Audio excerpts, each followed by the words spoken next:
أسعار سلع التموين بعد التخفيض شهر نوفمبر 2023.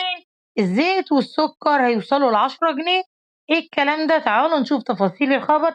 مصدر الخبر البديل. تعالوا نشوف مع بعض تفاصيل الخبر، منساش اللايك، اللي مش مشترك يشترك في القناة.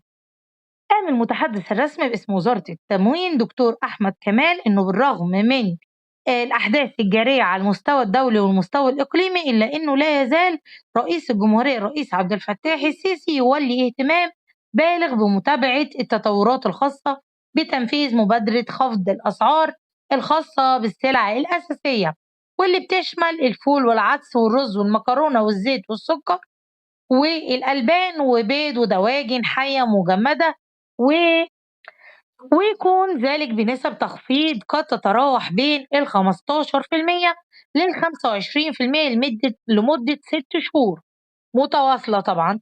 لمعرفة المزيد حول الأسعار تعالوا نكمل الفيديو مع بعض ونشوف الأسعار هتكون إيه.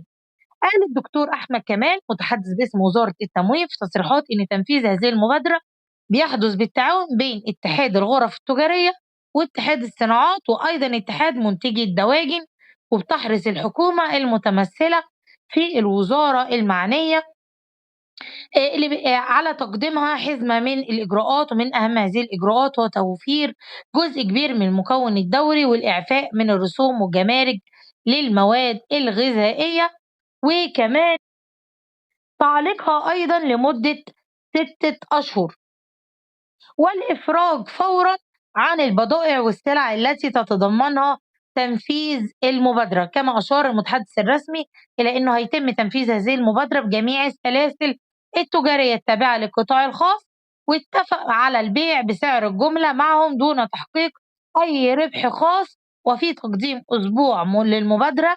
وفي ظل متابعة مجلس الوزراء والمحافظين قد تبين أنه يوجد مردود إيجابي من المواطنين، وكان هناك إقبال كبير على السلاسل التجارية لانخفاض أسعار بعض السلع إلى 10 جنيهات كاملة في سعر الكيلو الواحد منها. يعني معنى الكلام إن سعر الكيلو من بعض المنتجات اللي إحنا قلناها آنفا نزل في الكيلو 10 جنيه تخفيض. تمام. أنا دلوقتي ناقلة للخبر ولست مسؤولة بالدولة.